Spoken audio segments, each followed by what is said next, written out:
Music by Sanjay संवरिया।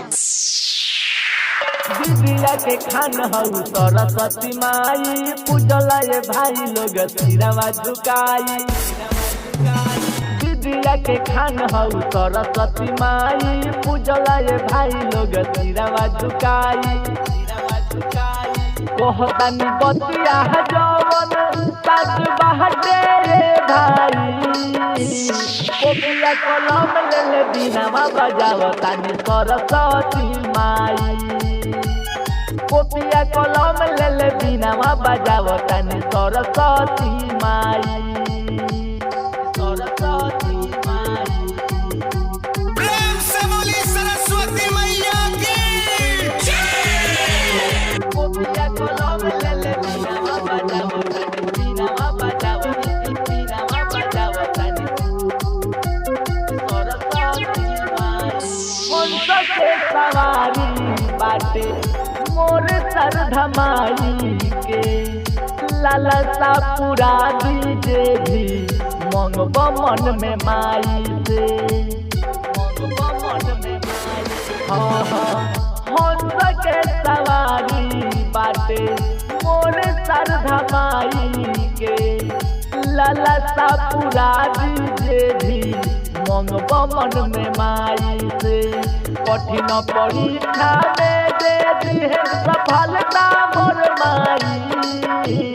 कोपिया कलम ले ले बिनावा बजावतानी सरस्वती माई। कोपिया कलम ले ले बिनावा बजावतानी सरस्वती माई।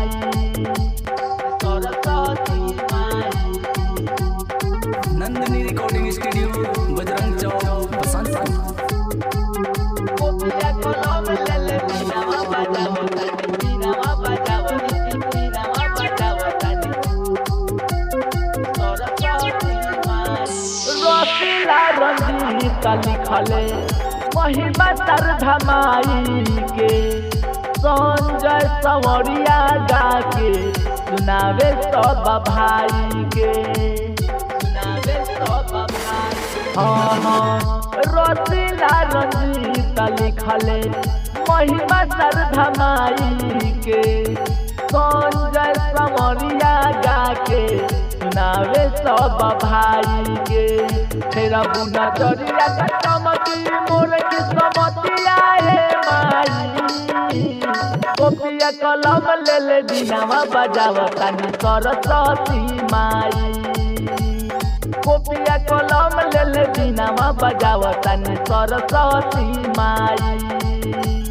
दिदिया के खान हऊ सरस्वती माई, पूजला ये भाई लोग सिरवा झुकाई। कहतानी बतिया जवन सच बाटे भाई, कोपिया कलम ले ले बिनावा बजावतानी सरस्वती माई। कोपिया कलम ले ले बिनावा बजावतानी सरस्वती माई। Nandini recording studio, Bajrang Chowk, Basantpur.